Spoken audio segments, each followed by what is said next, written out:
Welcome to the Attack the Rack podcast. I am your host, Curtis Leslie, and you are tuning in to the number one rated podcast on the planet by people that rated it number one.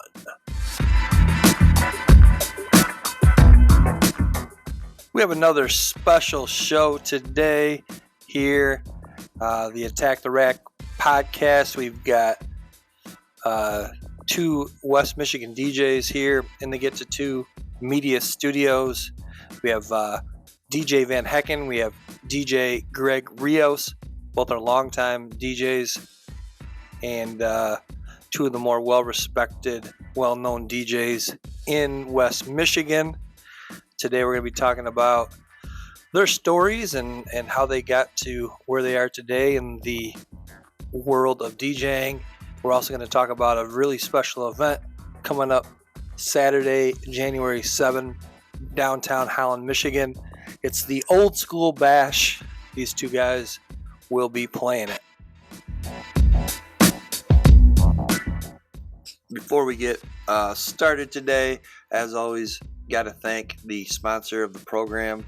Today's sponsor is Balls. Thank you so much, Balls, for sponsoring the program. Incredible product balls are, especially during the holiday season. They make a great gift. You can kick a ball, you can throw a ball, you can catch a ball, you can bounce a ball. It truly is the gift that keeps on giving. And I would encourage everyone to go out and get a ball.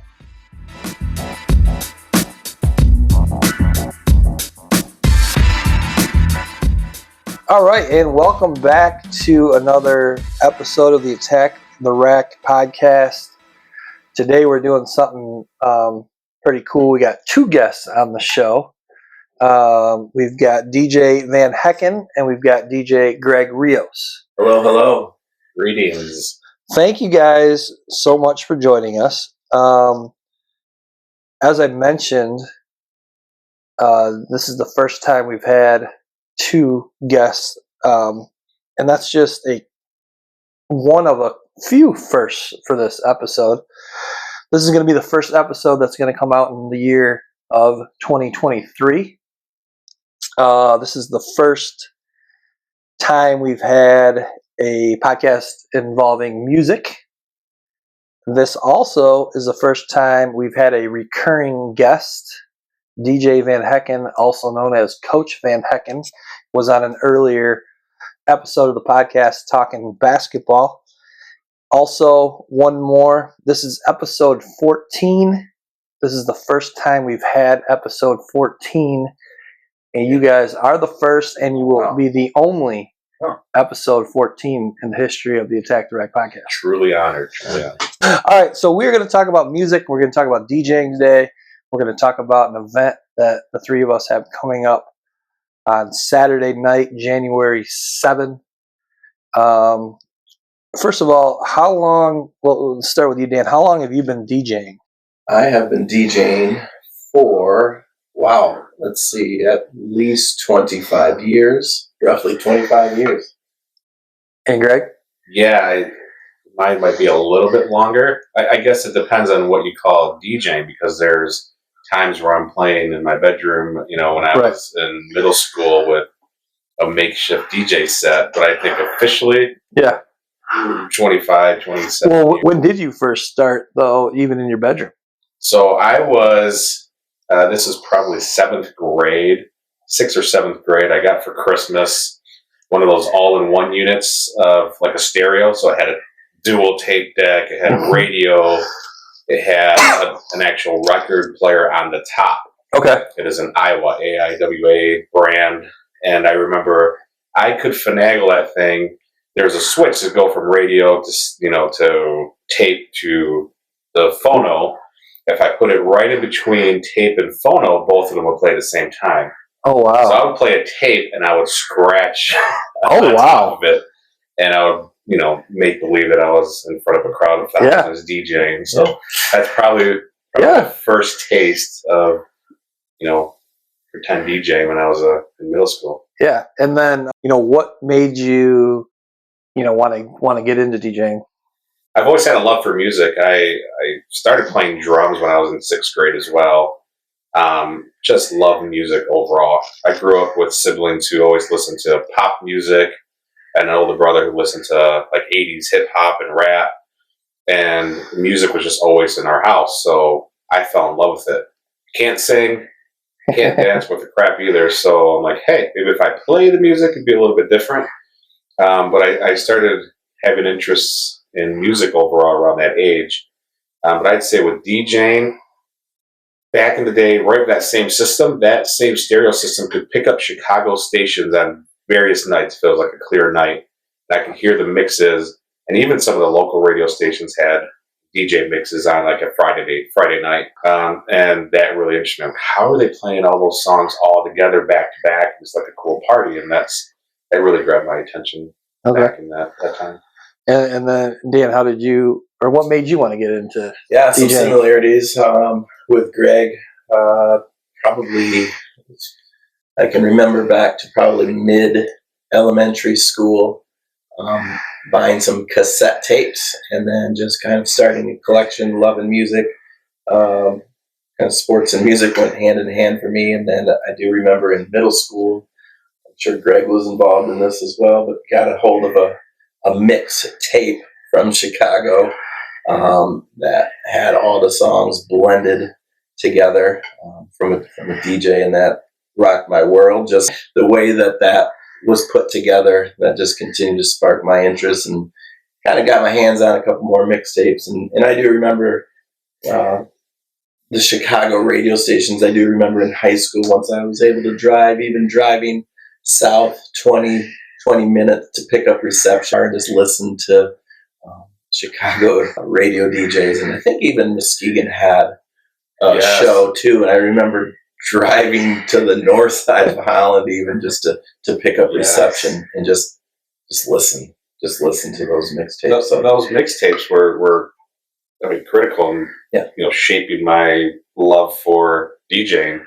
And you're right. I don't know how I got my hand on the first one, probably my brother, but then all of a sudden they just start showing up, and then people would share them, then you'd record them, and just mixtapes. And hey, there's always Chicago, right? Got this tape from Chicago, and it was people like Bad Boy Bill and Julian Jumpin' Perez and all these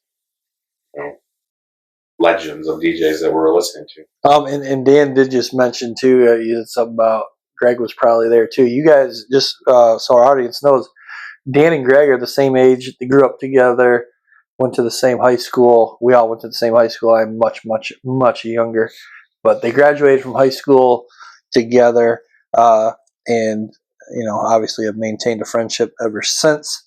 You guys both mentioned one. The first thing you guys said, which drew you towards DJing, was the love of music. Dan, what kind of music did you listen to back then growing up that made you want to get into DJing? I liked all kinds. I like just thinking back to even pre-CD, cassettes. I had, I think Michael Jackson Thriller was my first cassette, along with the Top Gun soundtrack. I remember watching Yo MTV Raps. I remember watching Headbangers Ball for an era. I was into all kinds of music, even back then. R&B, obviously. So I think it was just a big collection of music, even at a younger age. Greg, how about you? What kind of music did you listen to growing up? Yeah, so like I mentioned, I had older siblings, and whatever they had, I was listening to. So it was everything from Prince to Rick Springfield, just everything in between with pop music. But as I started getting into maybe 4th or 5th grade, I really found a love for like rock music and heavy metal music. I listened to that a whole lot. Like hair bands were like my thing. Yeah. Poison, Motley Crue. Like I would jam out with tapes of those, that kind of music. My very first concert was Rat. I was 9 years old. I went to a Rat concert. Round and round. Yeah, Bon Jovi opened up for them, and that was my first concert. And I've been to hundreds of concerts since then. But even through, even now, but in high school, of course, you get into the whole grunge scene, and there's some really hard stuff I was listening to. But then, of course, hip hop, R&B, house music, especially with those mixtapes that we were listening to, that was just like a whole thing. Like dancing rocked our world. Like I'd never heard that before, and it was amazing. So. And you guys did also both mention, kind of at a young age, your desire to DJ was sparked. But when would you say, you really started looking at it as something you really wanted to do? I would say maybe when you kind of maybe moved on from that original equipment, Greg, to your first set of actual turntables. What age were you at that point? And also, how did you come across getting those turntables? Yes. And what turntables did you have? So, very first set of turntables, had a friend who his brother worked at Goodwill, and he brought me 2 mix-match turntables. Said, "Hey, here's some turntables." They weren't like DJing turntables; you couldn't adjust anything. But I went out and bought some records, and that's actually how I started. Someone gave me this old, I think it was like a Gemini or maybe even it was a PV like mixer, and I would just practice like going back and forth.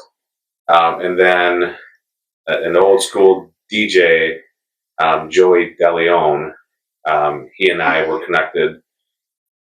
Maybe a job I had at the time or something, and he was DJing and he was pretty well known in the area. I told him I had an interest in DJing because I would go to house parties and see. I would probably sit there and watch the DJ more than I would interact with people or partaking in the other activities that happen at parties. I was really just intrigued by what they were doing.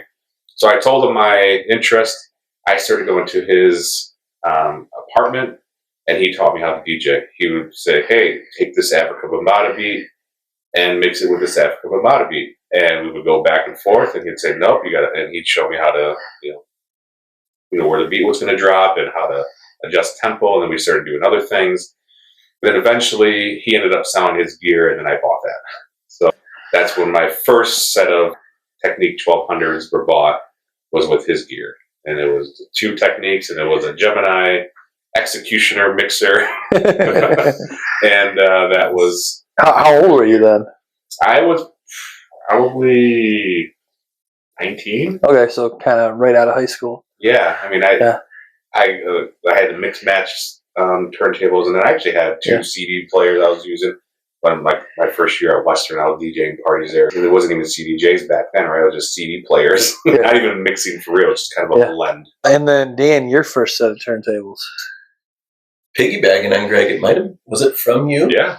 Mm-hmm. I remember probably about the same age going to Greg's house, and that was kind of when I first laid hands on turntables. But prior to that, same thing.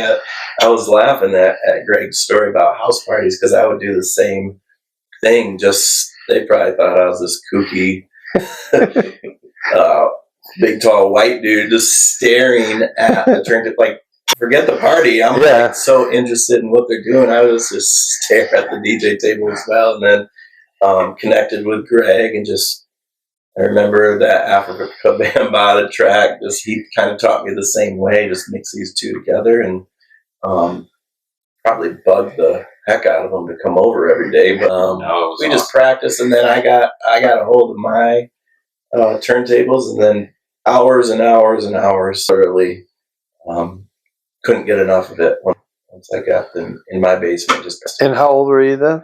About 19. Okay. 20. Yeah, Ian is an older cousin of mine, and I can definitely remember, when you were that age, 18, 19, when you got those turntables. I was in middle school, and I remember, and Dan has a younger brother closer to my age that we were best friends growing up, and I was always over at their house, and Dan was always in the basement on those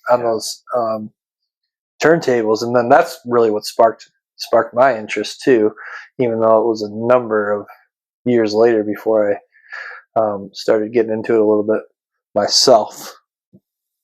I think when people ask, "Hey, I want to DJ," how how do I DJ? I think the number one problem with people that say that is they're so impatient with it. They think they can learn it like that. Like, I get it that you have this love of music, but I think even before Greg and I probably put hands on a turntable, I think it goes back to just the years and years that we listened to music. Even before that, just kind of understood music, and then listen to those mixtapes, what sounded good together, and then, then obviously step 2 is learning how to blend, beat match those records back and forth. And I think people that want to DJ, like, they want it now. They maybe don't have the patience to practice over and over and over again, or don't truly understand that concept.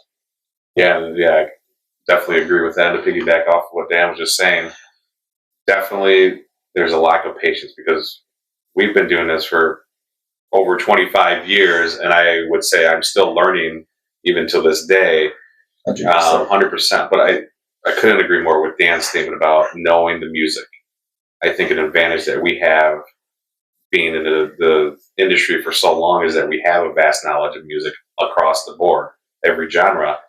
And I think newer people will come around and say, I want to DJ, but then they pigeonhole themselves into one genre, and they don't even know all of it either. They have maybe 2 artists that they might like, say, I want to DJ, and they can't really rock a party that way, because you have to understand all music. And dancing, even before I DJed, I knew music, and I knew when the chorus was going to come. I knew the elements of every song, and it's having that knowledge of each track.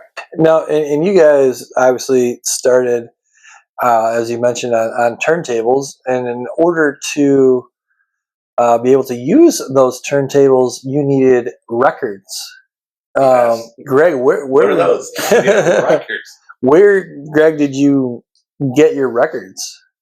So when I acquired my first real DJ setup, that came with several crates of records. So I had a small start, and there was just a lot of the core tracks that you needed to do a party were right in that whole set. But there was a place in Kalamazoo, I can't even remember the name of it, that had records. There was a place in Grand Rapids.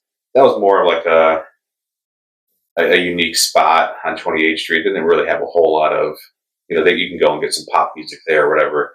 But it really was driving down to Chicago and going to Gramophone and some of the other like legit record stores and sitting there for hours. I remember Dan and I used to go sometimes, and we'd sit in those stores for hours, and you'd have to take a record, bring it over to one of their setups. They would have a record player there with headphones, and you can go listen to the track and say, yep, I want to buy this one. Because there was no way to preview anything like we can today and just listen to a small snippet. You had to actually go and pick songs out and records out. And you talk about kids in a candy store. Yeah, it really was. Yeah. We would sit in those stores for hours. That was the whole purpose of a trip to Chicago. I spent hours there and maybe get some pizza. Can I say one more thing about vinyl? Vinyl was a beautiful thing, but it was a blessing and a curse, I guess, because the blessing was you find this rare record that nobody else had, or only a few people had, and you're like, it's a gem. I mean, literally a gem. The curse was they were pricey. They were expensive. I mean, we were 19, 20, 21. We didn't have. I mean, you pay at least $3-4 for a single. Yeah. Right. And then versus MP3s now. And we'll get into how the technology is changed, but one other thing I'm sure back then too is every time you went to a gig, you had to carry crates of records into that gig. Yeah, there was. Luckily, there was always friends around that would want to help. Hey, come DJ this party. Like, hey, if you help me with the gear, because it's heavy. I mean, each turntable, 50 pounds probably, and with the case, 5-6 crates, 5-6 crates, another. So it was a lot of gear. But then there was also the fear of people messing with it, right? Because you get people like, hey, what songs do you have? And they start digging through stuff, and vinyl is very sensitive, right? It gets scratched easily. People have their drinks lingering. I mean, that still happens today with the technology, but there's drinks, there's mayhem going on, and you just want to protect that. investment. And speaking of those gigs, Dan, when do you remember your first actual, gig?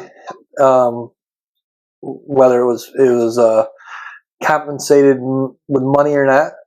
Yeah, I did. Like Greg mentioned, he did some house parties at the school that he went to. I did the same thing. That was kind of my first out in public appearances. You do little small house parties and just kind of learn the craft. But my first, I would say, official paid gig was my younger brother was in high school still, and his friend was on the student council, and they needed a DJ for a high school dance, and I was all about that, but didn't really have the speakers and the gear quite yet. I had the music, but I didn't. So I actually rented them from a local music shop for the first couple dances that I did, and then I was like, well, this is a waste of money to continue to rent. So it was an easy purchase. Made that money pretty quickly back, and got my first gear that way, and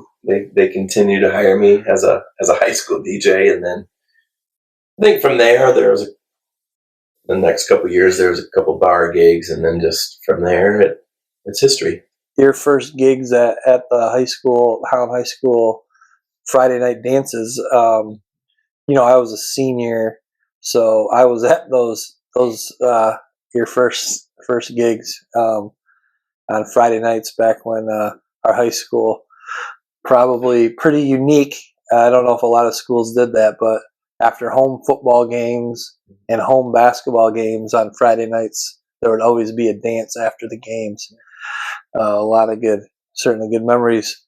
One of my first paying gigs was when I was in college and did one of those as well. I think I was filling in I think I was a second option because DJ Dan Van Hekken could not do it that night. And then Greg, what about you? First time you made a little scratch? Yeah, like Dan said, there's several in high school and even college that were probably free, just to kind of get started there. There's one gig when I was at school. A friend of mine, Ruben, was in not a sorority, he was in a fraternity. Goodness. And he said, come DJ for us. It's going to be a packed house. So I did. Got paid with 2 cases of beer and 5 names on the guest list. So that was like my first. Yes, it really was. Yeah. Like, hey, you pay for our beer, my friends that show up. That was hard to get on the list of some of those fraternity parties at Western. But then outside of that, I did, like Dan, I have a younger brother, and I DJ'd one of his school dances. And like I didn't have lights, or I think I used a couple strings of Christmas lights or something, and I had speakers somehow. But yeah, that was it. You guys have mentioned records, MP3s. How have you seen technology change the DJ world over the course of your 25 plus years in the industry? I would say, Greg, you can fill in some blanks that I missed. I would say for me personally, it went kind of CDs. Like my first DJ gig was CDs, but just kind of blending, not really mixing, just from one player to the next. And then kind of caught some intros, some intro edits that gave me a little bit of beat at the beginning of the song, and then kind of learned. Probably got different gear to CDJs at that time, and then learned to mix on CDs. Obviously learned at the beginning to mix on turntables with vinyl, but like I said, it was harder to get songs. For our audience members that don't know what CDJs are, I think everyone okay. When you say record player, turntable, everyone knows what it is, but now we're moving on. We're moving on from record players to CDJs. What are CDJs? So CDJs, think of a turntable, but you slip a CD into a little. How do you? Yes, like any other CD player. Really? I mean, you Yes. pop it in like Yeah. And I have two. You have one on each side of your mixer, and you are playing out one CD to the crowd, and then you are preparing, the other CD in your headphones, and then you blend those songs. So it's the exact same thing as records, only it's CDs. CD. Yeah. Well, and even before CDJs, we had just the rack mountable CD players, and that was my first, dip into the technology world. Yeah. So it was totally different. So picture like a DVD player. It would open like that, and you put your CD in there, close it, and then there's a controller that was a little bit separate. With that though, were you able to actually mix though?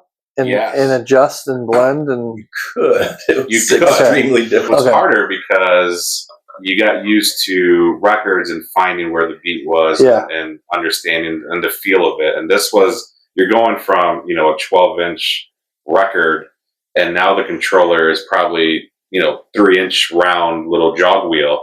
Yeah. And that's how we used to, and it had a play button, and it was very difficult. So you could adjust the tempo of the songs of the CDs, and so you would mix that way, but it did take it was definitely a learning curve for sure. Yeah, and then so CDJs was the next evolution after that, and with that, you could actually scratch CDJs, and then I would say once I don't know where it started, we were able to burn CDs, right? And then you would have, instead of 5-6 crates, now you have 2 or 3 CD books. Yeah. You bring with you to a gig and fumble through your books and find your songs on your CDs. And I remember, you would burn your CDs, and you could put your favorite tracks on there, and it became more organized. Yeah. That way. It was easier. It was lighter. It was definitely technology helped with the load, at least. Right. Yeah, and you would learn your books, like where to find your songs. If somebody requests, you'd kind of know exactly where to find that song, and so that was a few years, I would say, playing off of CDs, and then my goodness, the whole new world, of Serato. Yeah, Serato Live. Yes. Boy, how are we going to explain this to people? All right, we're going to take a quick break, and then we will come right back with more of the Attack the Rack podcast.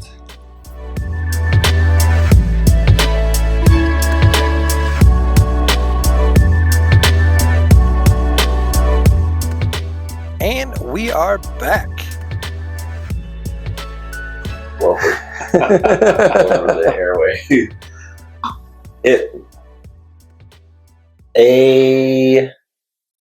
Serato is a company that came out with, literally it was a box, and you were able to kind of connect it to your computer, and then the MP3 world came about. So no more CDs. You were able to kind of play off your computer, still using turntables or CDJs, whatever you wanted. But all of that was kind of connected to your computer. So you could play MP3s versus the physical CD.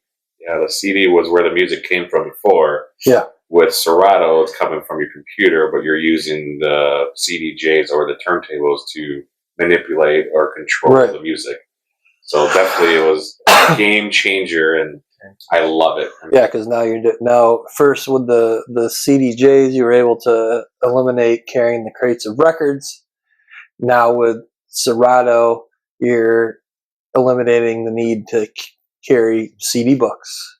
Right. So you go from carrying probably a couple hundred records to now with CDs probably have a few hundred songs at your disposal, and then now with Serato you have thousands, tens of thousands of songs right at your disposal. Which again, blessing and a curse. Right. I mean, the curse is, and I think probably every DJ is guilty of this. I remember when MP3s were a thing, just going ham on downloading stuff, and Yeah. and then at one point you're like, I have too much junk, and so organizing became pretty important as a DJ with the MP3 world, making sure your crates and playlists and folders were clean and organized, because you can have too much. Yeah, I often forget. I have these blanks when I'm DJing now, because you just forget what you have. Yeah. When you're going through books of CDs, you can see the name and title of it. Oh yeah, I got that. I'll play that next. Or you remember your go-to CD that you burned. It's like, oh, what can go next? You kind of just draw a blank, because there's like thousands of songs floating around in your brain. And the remixes. The remixes, and which one is the right one. And so, yeah. So there's still a craft to that. There is. I think DJs can probably get carried away and guilty of playing too much away from the original song sometimes. So there's a difference in your music of playing live out to a crowd, and then maybe even like mix shows, like certain edits and mashups, and are cool when you're listening to a mixtape, but not everybody wants to hear you go off the beaten path too much when you're playing live. Right. So you got to be careful. There's a balance. Yeah, I think there was maybe a short period of time, a couple of years, where mashups were really big, and people would hear them, even at a school dance, it was like, wow, this is so amazing. And now it's back to the point where it's like, hey, play the whole song. I want to hear that song, because I like that song. I don't like your version. And again, a craft, like just kind of knowing what the crowd needs. I think that's the key with DJing, and I think that's the lost art of it, is that it's reading the crowd, understanding the music. Yeah.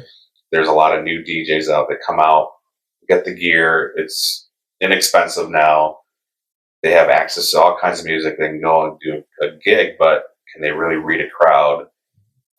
Will they understand when someone's mom comes up and asks for, Belinda Carlisle, and be like, who's that? You have to understand music in order to keep the crowd going, and that's lost in today's world. Yeah. Any other negatives you see to, the current state we're at, technology-wise? Negatives, I would say, like, it's gotten to the point where I mean, like Greg said, it's a craft. If you're good and can read a crowd, to me, it's like, I don't care what gear you use necessarily. Backing it up, if somebody says, I want to be a DJ, I will still always tell them to learn how to mix 2 records back and forth, like for hours. You have to put in hours before that. And anyone that gets into DJing now, because of the technology, they really don't need to go that route, even though yes and no. I think because what you're alluding to is some of the gear will do that for you. Yes, the technology, yes. It'll match the beats for you. Yes, that's what I mean. But there's still the art of knowing when to start the song, when to stop the song, understanding the elements of each song. I think that's critical. And there's this beef in the DJ world where there's older DJs like Dan and I, who there are some out there who say, well, if you're using a new technology, you're not a true DJ. I'm not in that camp at all. It's like telling someone who's using a cell phone today, like, hey, you don't know how to talk to someone on the phone because you're not using a rotary telephone. It's like, you got to keep up with the time. But I think, like Dan says, I feel good about what I do. And if I were to ever use any of these, I guess, cheat modes that the gear gives you, I wouldn't feel guilty, because I can back it up by doing it by ear. Dan, what kind of genres do you typically play? Good question. Number one, it depends what venue you're playing at, but typically in my world, I would play anything from top 40 to old school. And when I say old school, I mean we'll get into 90s, early 2000s is kind of what old school means to me. I will play house music. I will play really anything, sprinkled in by all means. But I would say majority for me and my gigs is top 40 house, a little, I don't like the term, but I'm going to say it, EDM, and then, a lot of my gigs are the old school. So. Yeah, and you obviously, depending on, like you said, the venue or the club you're at, you're going to be playing to that. Yep. Necessarily not always what you would want. But let's just say you had your dream gig. You could play whatever music you wanted. The crowd is there to hear you play that genre of music. What would it be? Dream would be a huge gathering of people in that I could play some deep house leading into just some really good kind of soulful house music where people are smiling and dancing. Yeah. That's kind of my dream gig. And then Greg, what kind of genres do you typically play? I consider myself an open format DJ, so I play. There's probably nothing that I wouldn't play. I play everything. It's dependent on the crowd, but I would say there's not a gig that I've ever done where I don't play an old school track. Doesn't matter where I'm at. I will throw a high school dance, a wedding. It's just something I do. Like I have to throw an 80s, 90s, early 2000s song on whatever gig I'm doing. Corporate event, it doesn't matter. I sprinkle it in somewhere. And I would say even the gigs that I do now with college kids really love early to mid 2000s. Yeah. Still to this day. So corporate events, of course. People are gonna love that. Yeah. And Greg, same question for you. You had one gig, you could play whatever music you wanted, and the crowd was there to hear you play that specific genre. What would that one be for you? I would say late 80s to early 90s house music. I guess basically emulating what I used to listen to in those mixtapes that we got our hands on in middle school and high school. Like that kind of house music. I would say Chicago house, even though it all didn't come from Chicago, but what the house DJs in Chicago were playing at the time, I would love that. Greg, I would come to that gig. Yeah. And I wish we could do that like at an old school bash that we do, but the appetite isn't there for that type of music. No, totally agree. What, Greg, what are some of the coolest venues or events or festivals that you played? Gosh, I wish I kept I used to keep track of where I've played, and I just kind of got away from that. Yeah. But I mean, I've played at hundreds of venues, especially when I really kind of went into the wedding DJ, I guess, part of my career. So there's a lot of cool venues in that aspect. I played at the Allegan County Fair. Is probably my biggest gig. Probably 20,000 people there, so that was probably my biggest gig. There's a lot of smaller venues like around Grand Rapids that are pretty cool, but there's nothing that really stands out like, wow, that was an amazing, club or anything. They're all kind of very similar. I don't know. Dan? Yeah, I don't know if there's... You played a couple festivals. Yeah, I mean, during opening acts of a festival, so during the day on some side stages, but those are always a good experience playing on a great sound system. Just to be, I guess, kind of part of that and connect with people maybe you never would have met. So it is fun to be part of those lineups. But I would say, one night or one gig doesn't necessarily stand up, but just in the early days, like a local hole-in-the-wall bar, like Parrots when I first started out. There was a summer where I played there in, I don't know if Parrots has ever had the lines that we had to get into some of those nights on a Thursday night. And I remember the windows sweating with humidity, and just Six Nightclub in Grand Rapids was a bigger club in my career where we would pull 800 to 1,000 people per night, and just it was a 2-level club. I mean, those are some fun memories. But also, us three were part of a smaller gig.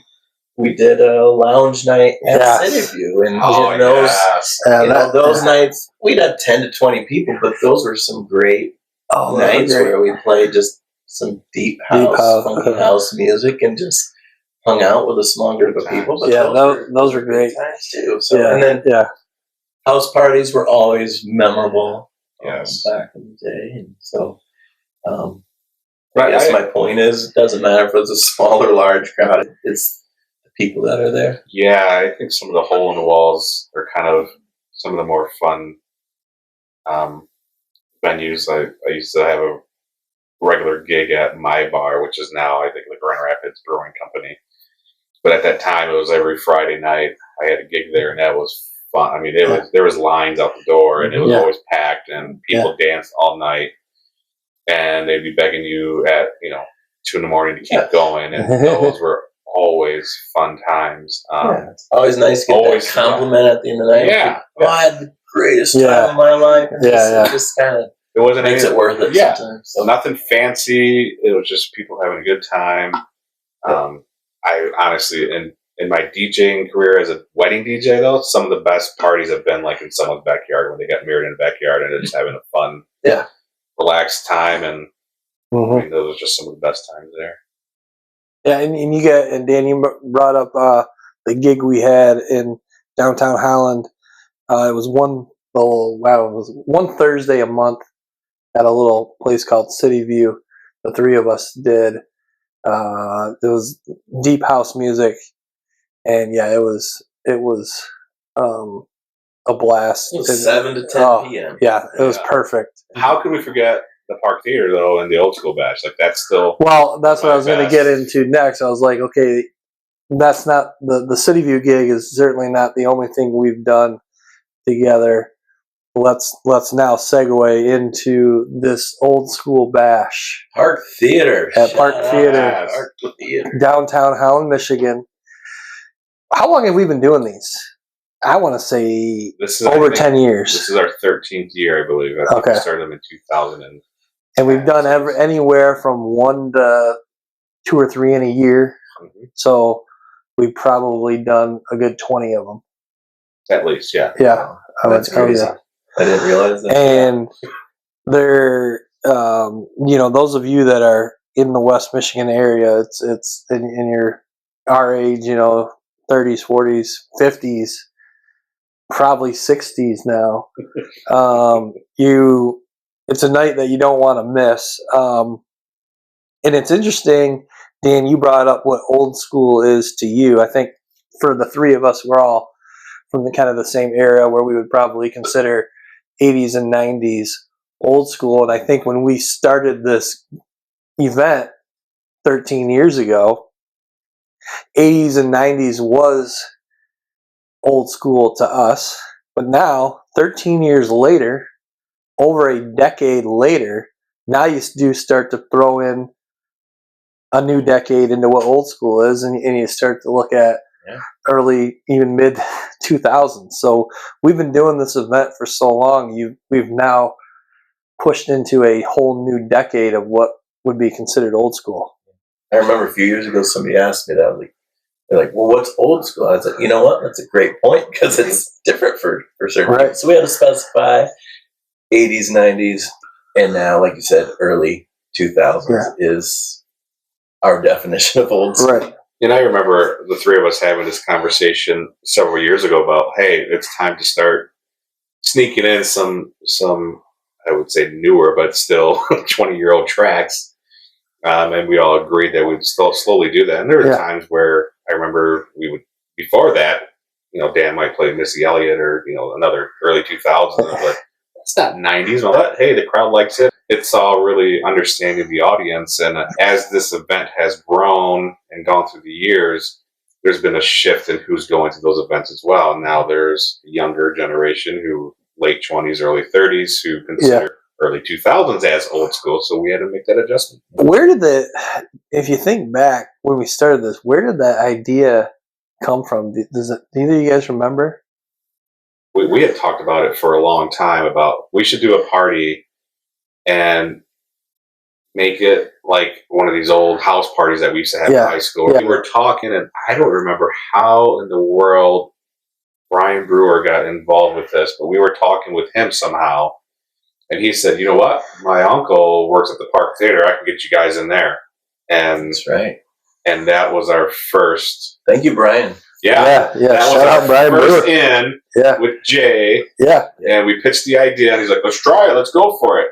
And we went all out. I mean, we got lanyards. We thought we were fancy, and word spread, and there was a few hundred people that first night. Yeah, we had no idea what to expect. We had no idea. I think we were like, oh, if we get 50 to 100 people, this will be sweet. And we were at capacity, which I think is 300. Yeah, we wanted to keep it low cost. We wanted again, like if you were going to a party in the '90s, we wanted it to be like that. We even talked about having the red solo cups. Right? Yeah. We were going to go really old school, but it didn't happen. But those were that's where the idea came. It was all of us just kind of dreaming, and then I don't know how that conversation came about with Brian. It may have even been online, or he was like our security person the first night. Yeah. Well, so it's really cool how it happened. Actually, I mean, we all kind of went. We stayed connected, obviously, but all kind of went our separate ways as DJs for a few years, learned the craft, and then obviously kind of had, like Greg said, I had this idea for probably a couple of years and kind of staying true to our roots. And we're like, this is why we fell in love with DJing. And so now let's throw a party at a legit place. Park Theater was that place, and here we are. Yeah. If I remember correctly, Dan, we used to go and just jam in your garage, and I think that's part of where those conversations started. And we used to go to Dan's office, and not you, Dan, but Dan Morales, and we used to jam out in his office, and those conversations continued. And it was always just kind of a joke, but also kind of a wish as well. Like, we should throw a big party. And this is when we were kind of trying to give each other gigs or help each other out with our gigs and stuff too. So it's kind of like, and let's be honest, Holland is not known for its nightlife and some fun. We wanted to give back to the community, and we did tenfold. Those garage days and those offices were like, we need to make something happen. Yeah, and now 13 years later, we're still doing it. Nearly every show has been a success. There was one flop, and that was in January, similar to this next one we're doing January 7th, in the month of January, and there was a massive snowstorm that night, but we just loved the music so much, and we didn't want to cancel, and obviously it was a blizzard that night. Very few people were able to get out. Totally understandable. But then it's like, man, that makes you nervous doing them in January. But the great news is, Saturday, January 7th, not a flake in the forecast. Not an ice drop in the forecast. It's going to be a beautiful night, beautiful weather. The funny thing, though, that January, I think we had 75 people. And to us, that was a flop because almost selling out all of them before that. But our biggest show was also in January when we sold out with 400 people. And they had to turn away over 100 people at the door. Yeah, that's right. I remember that. Was January 3 or something like that. It was the first week in January. Yeah, you're right. It's about that too. 19, I think it was, right? Or Yeah, you're absolutely right. And I remember too being a little nervous. Like, are people going to come out? It's so close to New Year's. And boy, did they ever. So sorry if you got turned away that year, but you have another opportunity. Yes. January 7th. Yeah, January 7th, this coming Saturday, Park Theater, downtown Holland, Michigan. Guys, what time do the doors open? 8:30 doors. 8:30. And then for people that want to get tickets, how do they get the tickets? Several ways to get tickets. The Park Theater online. Through their Facebook on the event page, there is a link to ticket sales. You can also go to the Park Theater's box office during their hours, get them. And Latin Americans United for Progress, LAUP, their office also is selling tickets because part of the proceeds from this event are going to go to support them. And you can take the risk and try to get them at the door, but more often than not, these shows do sell out.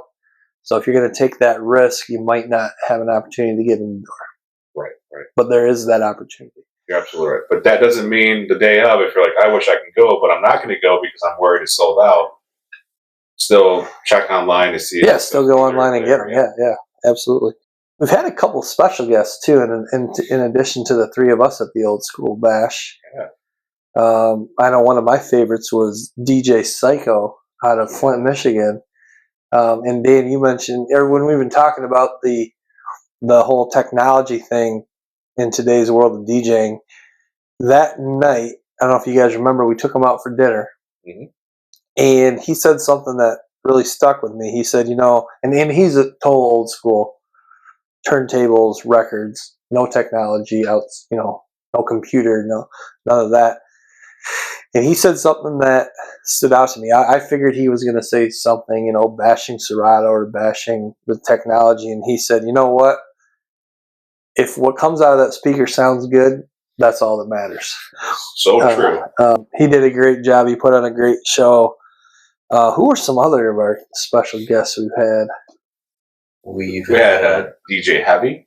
Yes. Heavy is now, Chicago. He's a big DJ in Chicago now. He was in West Michigan. He had a heavy presence, no pun intended, on one of the local radio stations. He came out and he rocked it. He was probably one of my favorites that came out. Still to this day, one of my favorites. Yes. He's doing great things. DJ LA. Yeah. Yes. Kalamazoo area. Yeah. Does a great job. Had someone most recently last year. DJ Ryan Henry came out and did one. Had a good time with him. Felix, Funky Felix. We had Felix, Funky Felix, local legend. Yeah. Yes, he's actually he helped me in my early days as well with mixing and scratching and going to his house and learning. Just like Joey. Joey was a guest DJ in time as well. Yep. So he rocked it out. All right, but this coming Saturday, it's back to the three of us, just as it started with the three of us, and it's gonna be a great night. Can't wait. Looking forward to it.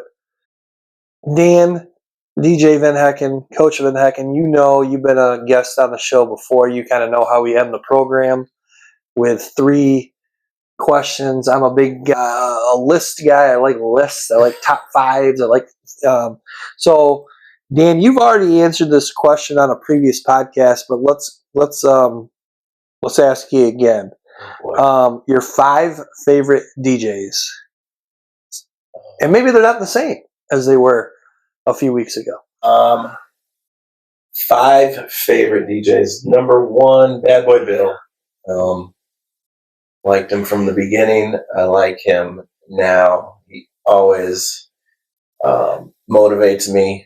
I love watching him, even finding him on YouTube and watching him DJ live. Just really, really good DJ. Knows his music and just, I don't know. Bad Boy Bill makes music sound better than other DJs somehow, some way. And that's just, he knows his craft. So Bad Boy Bill's 1. Julian Jump Perez, I think Greg mentioned him earlier. Another old school guy from Chicago, can play hip hop, can play house music. Does a great job. All right, so you mentioned a couple Chicago DJs, DJ Bad Boy Bill and Julian Jumpin' Perez. What else you got for us? These guys are great live, but they also have great mix shows and podcasts. DJ Ron, he's on Pitbull, Sirius XM. Great show if you like old school house freestyle. DJ Flipside, another Chicago guy who's been around for a long, long time. A lot of great hip hop, R&B, even house with him.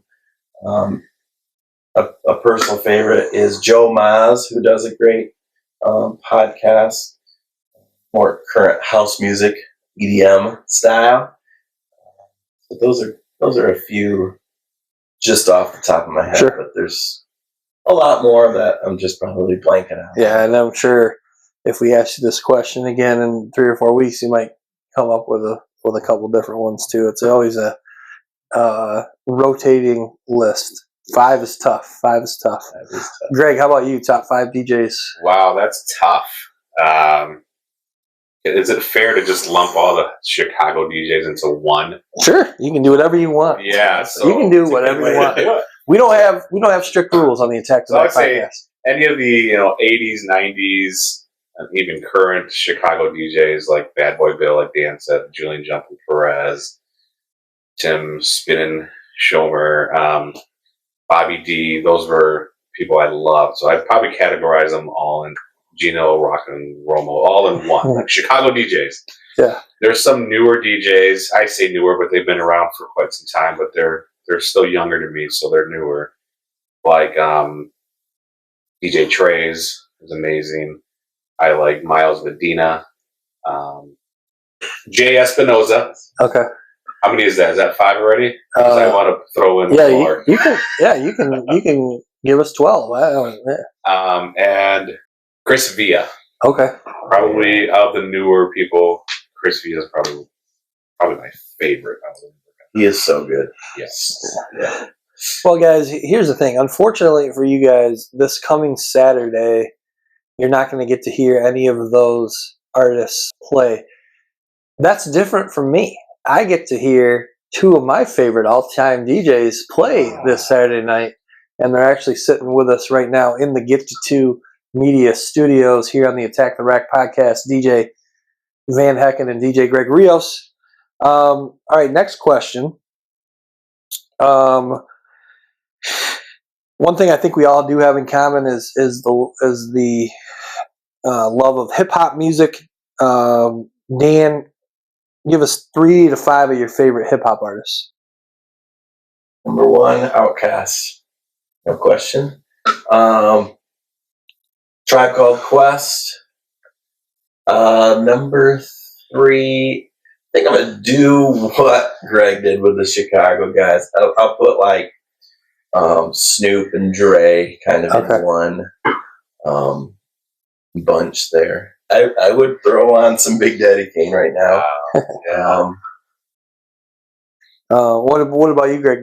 3 to 5 for your favorites. I guess, yeah, like Dan, if you throw the West Coast rappers into one. But Snoop, Dre, even Tupac, kind of categorized in there. Mm-hmm. I really like Eminem. I think as a lyricist, he's amazing.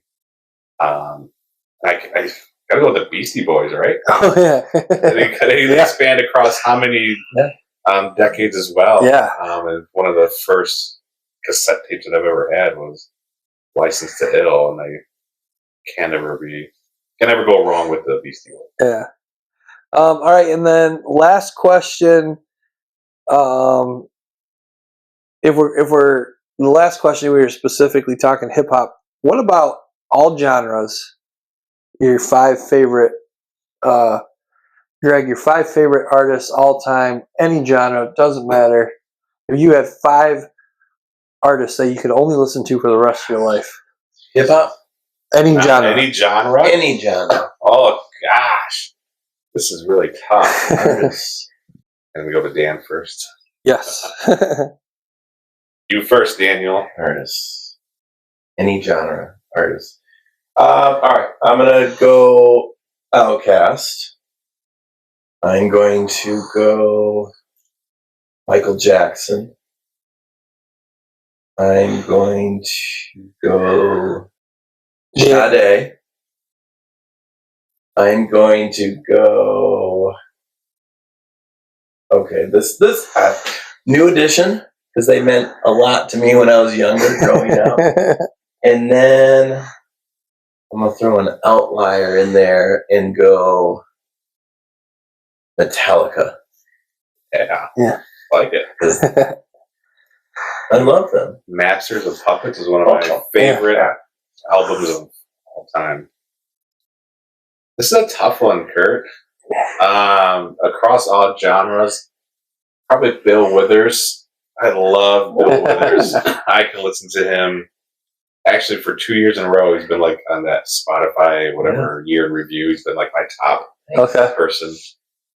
Just good, feel good music there. Maybe Red Hot Chili Peppers, Smashing Pumpkins. I could always listen to Prince and Dr. Dre. I can always listen to Dre, and they're good old. All right, good list. All right, guys. Thank you so much for taking some time out of your busy holiday seasons. Greg, you came, you had to fly in all the way from Hudsonville. I'm sure your arms are extremely tired. But no, I really do appreciate it, guys. Great conversation today. Again, Old School Bash, Saturday night, January 7th, downtown Holland, Michigan at the Park Theater. Guys, you both have mixes online that people can check out. Is that a true statement? Yeah. Greg, where can they find yours? Mixcloud is where I have most of mine. Under DJ Greg Rios. A lot of old school mixes are on there. Okay. Dan? Same thing. Mixcloud is where I store all my mixes. And DJ Van Hekken. All right, guys. So thank you so much. We will see you Saturday night. All right. Thanks for having us. Thank you. Please subscribe to the channel, like, comment, and share.